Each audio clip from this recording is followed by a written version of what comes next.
Hi, my name is Seth Gleason. I am currently going over case number 4, the Ben Bates MBA decision.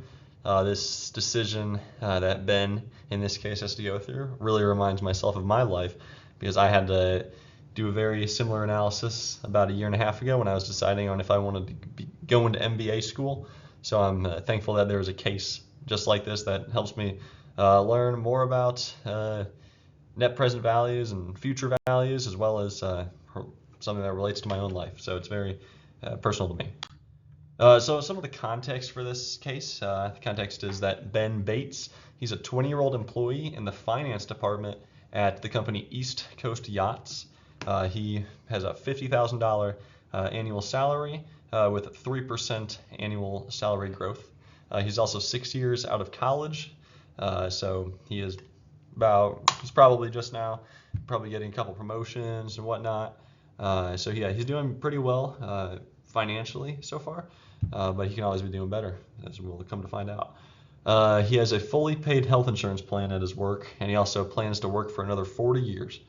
And his current tax rate is 26%, and there's a discount rate of 6.1%, meaning that the value of the dollar is going to be going down at about 6.1% a year. So the first choice of MBA program that he is deciding from is the first one is the Ritter College of Business at Wilton University.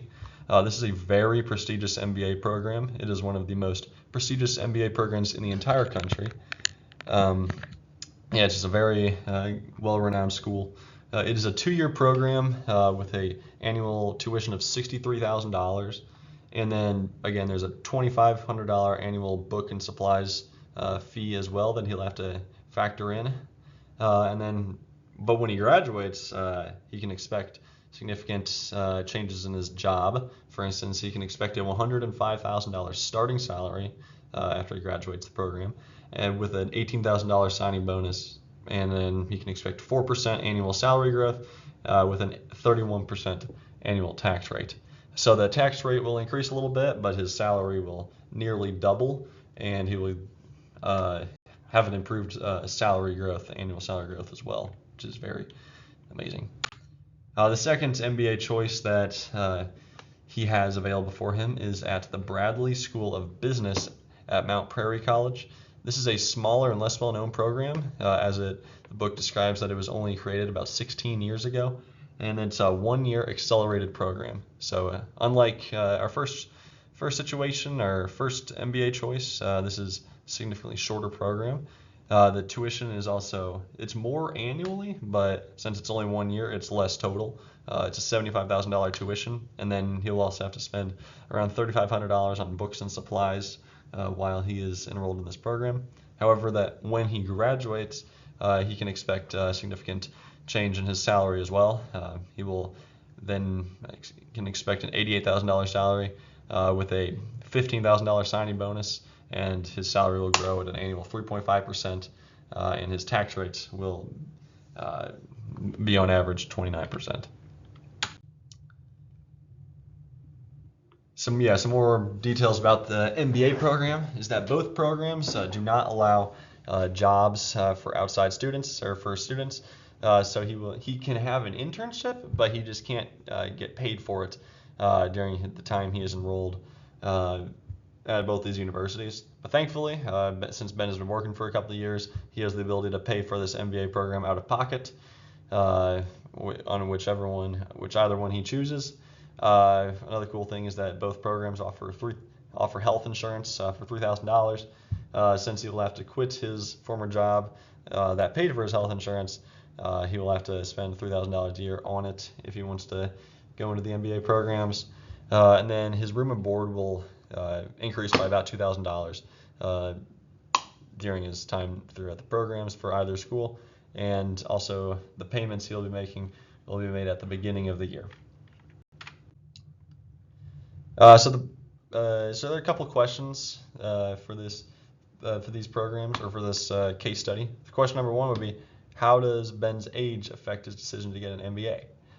So his age is actually a very significant factor when it comes to him deciding on if he wants to get an MBA or if he wants to stay in the workforce. One of the biggest things he can think about is how much time he has to work.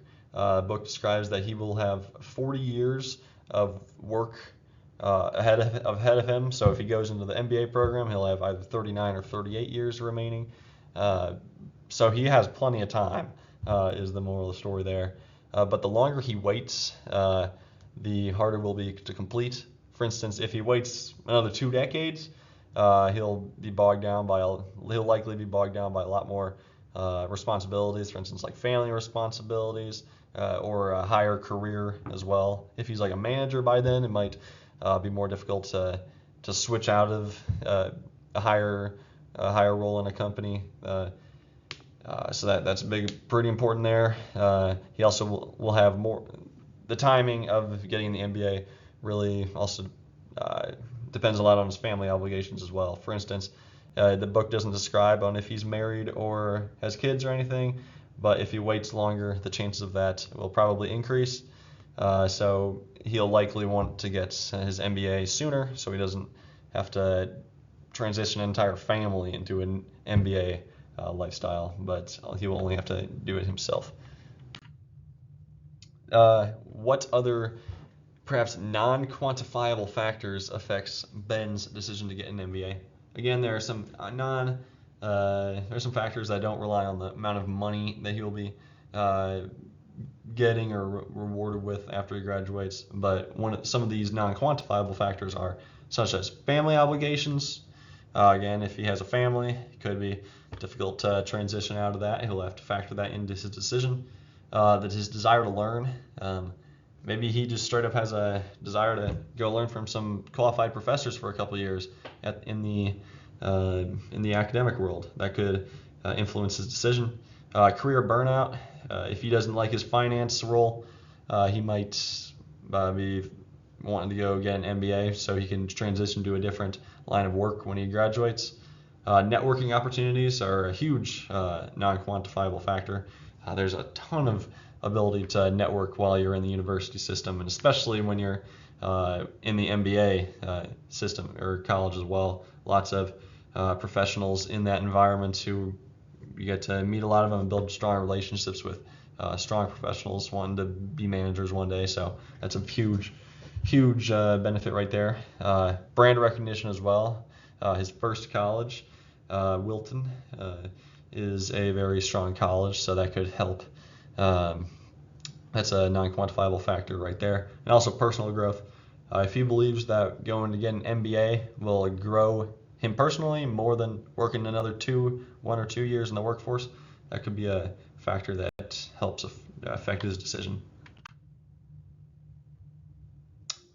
Question number 3 is that assuming all salaries are paid at the end of each year, what is the best option for Ben from a strictly financial standpoint? Yeah, so I crunched these numbers on an Excel spreadsheet that I'll be showing in the next slide, but the financial output after the 40 years from the situation, because that's like end of his career, see where he likely will be. I did the numbers for each.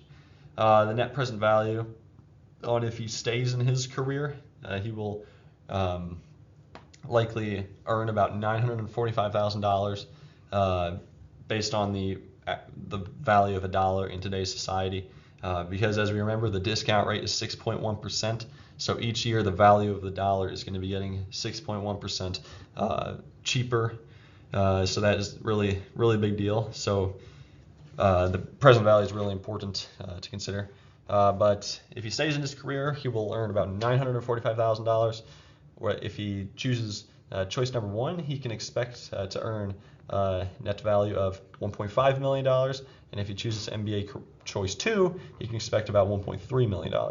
So from these choices, we can see that getting the MBA from the Ritter College of Business at Wilton University is the best choice that he can make to impact his financial output throughout his career. Question number 4 is, in choosing between the 2 schools, Ben believes that the appropriate analysis is to calculate the future value of each option. How would you evaluate this statement? I would evaluate this statement by just showing, so we have the total future value and the total present value after 40 years from when this situation starts. As we can see, pretty clearly the total future value is significantly higher in all of these situations than the total present value. And that's because the total future value does not take into account the discount rate. The 6.1% discount rate is not applied to the future value, so it's literally based off the actual dollar amount and not the current value of the dollar. After 40 years, the value of the dollar is going to be significantly less powerful because of the 6.1% discount rate. So this $6 million right there, which looks very exciting on paper, when you compare it to how it actually is going to be, it's going to be about $1.5 million in today's value. And if he was to go off the future value, it could skew his thought process because of just the drastic and difference between these three numbers. But if he goes off the present value, there's still a difference, and MBA choice 1 is still the logical conclusion. However, it's less noticeable. So it's not going to change his decision per se, but it's going to change what he can expect. He can expect to make the most money through going to the Wilton University. However, when you do the present value, it's not as drastic of a change as when you look at the future value.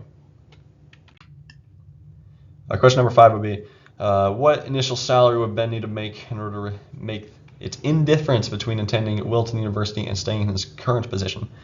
Yeah, so what I did was I calculated the net present value after 40 years in both of these situations. Stay in career, he can expect to earn a net present value of $945,000. And in order to get that number to $945,099, he has to have a salary of $68,951 starting out at his job after attending Wilton University. Thankfully for him, his expectation is to make $105,000. So because of that, it would make a ton of sense for him to go to Wilton University and get the MBA if he values his total career earnings. However, if he was to earn less than this, if he was expecting to earn less than $68,000, he should just stay in his career because throughout his 40 years left in the workforce, he would make more money just by staying in his career based off the current values. The last question is, suppose that instead of being unable to pay cash for his MBA, Ben must borrow the money. The current borrowing rate is 5.4%. How would this affect his decision to get the MBA? So the book doesn't give us the details on like how rigorous he wants to be with getting out of debt or how much or anything like that. So we can't really know for certain the mathematics behind his decision. However, we do know that if he borrows at a 5.4% rate, the price of the MBA program is going to increase, which would make the value of the MBA program less. As the price increases, the value is going to decrease over the course of his career because he'll have to get out of a bunch of debt, a lot more debt. So it will make him less likely to. It might likely make him less likely to join an MBA program because it'll be less lucrative and he will have to get out of more debt throughout his career. But again, this is case number 4, Ben Bates. But my name is Seth Gleason, and hope you learned something throughout this. Thank you.